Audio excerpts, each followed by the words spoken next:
Hi everyone. So here we are in conversation with Neide and Ben and Nadia, three wonderful people from our church community. And this conversation is all around the issue of racial injustice. We're obviously talking about justice and the heart of God, and how we as a church respond to the issues of race and racial injustice in our world today. And so we really want to make sure that this is a conversation that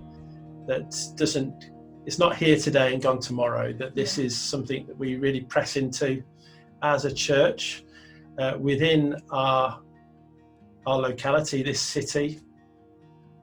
And we do what we can to demonstrate the heart of God. It would just be great to hear from you guys, or helpful to hear from you guys. How did you guys feel, or how did you respond when you first heard about the murder of George Floyd? How did it affect you? Yeah, actually when I first heard this news, I was like, oh, not again, not another one. And didn't really expect the outpouring of the emotion and just everything that rose from it. My initial reaction was really not a surprise, but more, I can't believe this is still going on. Yeah. And the more you saw things like the videos and the reports of it, it was really heartbreaking that this could happen in public, and to be committed by people who are supposed to, uphold the law and actually uphold justice. That really pained me, and so my initial reaction was not again, and then afterwards I was just saddened by it. And it was really overwhelming to see all of that on the internet, but it really made me realize that this is a constant that is happening, and it's the only way we would have known that this happened was because it was filmed, and then it went viral. Because otherwise, if it wasn't filmed, there's a very, very, very low chance that we'd know about it at all, which is another thing that's sad, because it's just not even sad, it's devastating, because people getting killed shouldn't be the norm. Especially not by police. Like Ben said, the people who are supposed to uphold the law and supposedly protect us. Yeah. I don't know if I have become numb to it, which is not good, like Neide say, for it to be the norm for us. Yeah. And I hear that, and I'm just, as you're saying that, I'm kind of thinking, is that because it's a very real and personal experience for you, that you've experienced this in different ways so many times, either in your own life or your family or friends, and it's almost as if, and I hate to say this, you've kind of got used to it, which is not right. It's but that's a real experience of yours. Am I reading rightly between the lines there, or not? Yes, I would say definitely you are correct in that it's not just about George Floyd as much as he's the one who polarized it, but we've all had, our own personal experiences of experiencing injustice in our lives as well. If anyone knows about Rwanda, is that there was a big genocide there. Yeah. And so when I did eventually come to the UK and I learned about what happened in the media and the reactions from people at the time, even back in Africa, we thought, how can people see this and not do anything? So it almost, as young as I was, I came with the mentality that the West didn't care about people who look like me. Yeah. And as much as I've tried to not think that way, even now, 2020, it seems to be the truth. Yeah, I think this lived experience definitely highlights the fact that we have gone through those situations, and getting used to it, you can almost become desensitized. In my own life, I've experienced discrimination and racism, where I see people crossing the road when they see me, or I'm getting followed around in a shop, or I would come back home from an overseas trip, and when I joined the queue for the UK and UE or EU line, I would be questioned as, are you in the right place? Are you sure you shouldn't be in the international section? Asking me, can I see your passport, please? I'm like, look, I'm a UK British citizen, so I think I'm in the right place, thank you. And this didn't happen on one occasion, it happened multiple times. And so just going through that has been tough. And there are times when you've had outright aggression, people making monkey chants at you, really being in your face and calling you the N-word. So as I'm parcel of my life, is having that experience almost makes you think, is this normal? Should I just have to live with it? But then when the George Floyd murder happened, I think it really brought home the fact that in as much as I can go through this, it isn't right, and I shouldn't just put up with it. Yeah, absolutely.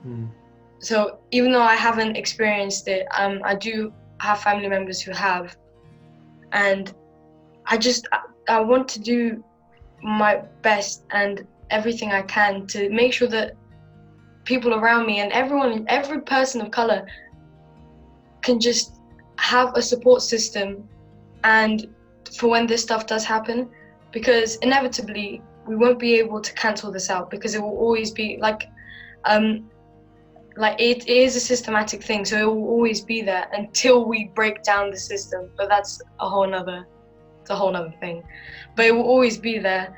And so I think, yeah, I've gone on a tangent, but I haven't experienced anything, but my mom has, and that's been very hard. It was hard on her at the time, and multiple stuff probably still happens now, but I don't think we talk about it as much. Yeah.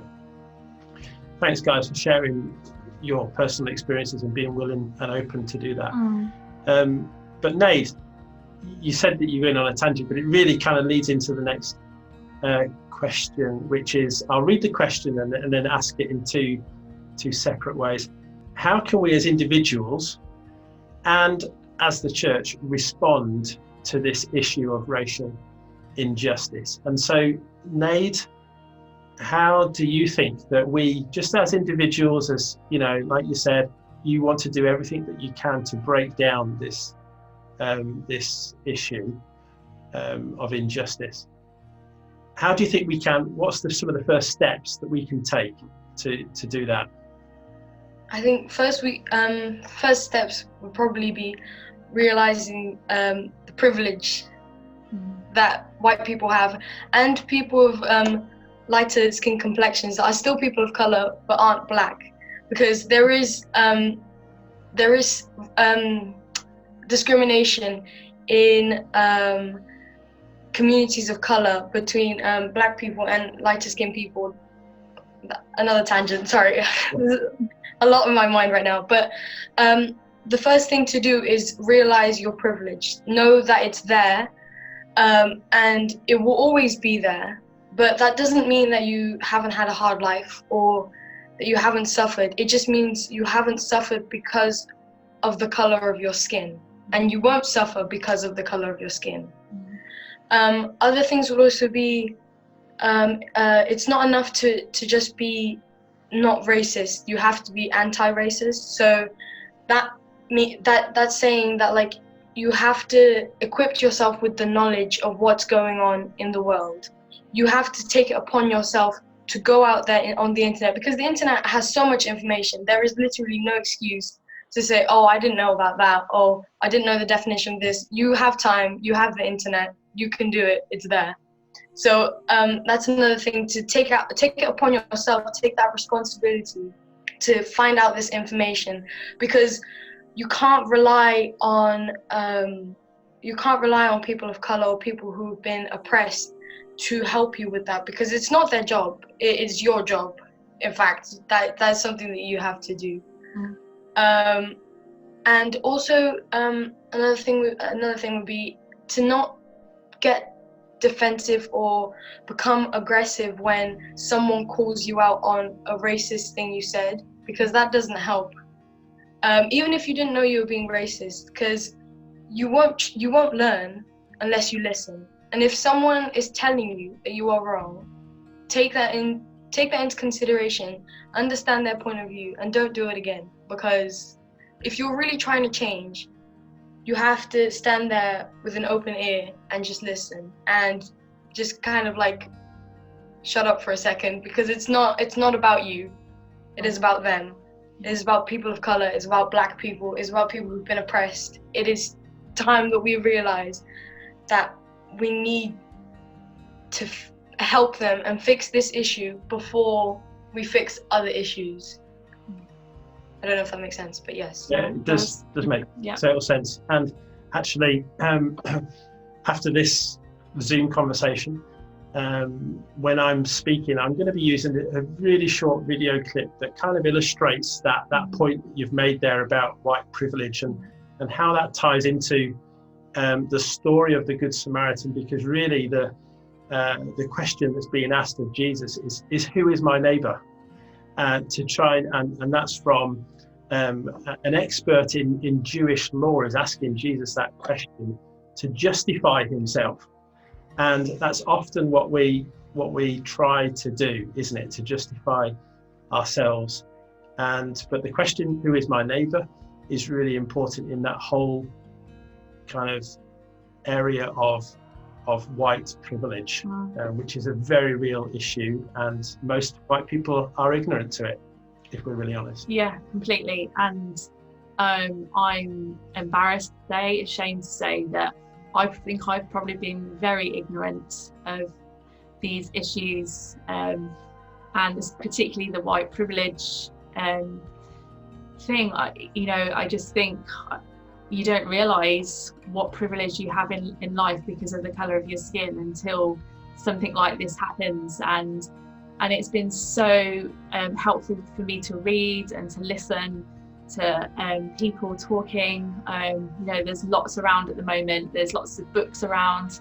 Talking to you guys, it's been so helpful to help me understand the things that you have to face and what our part is to play into stopping this racial injustice. So yeah, I think you're so right, Neide. I think we do need to educate ourselves, and thank you to you guys for helping us understand in all of this.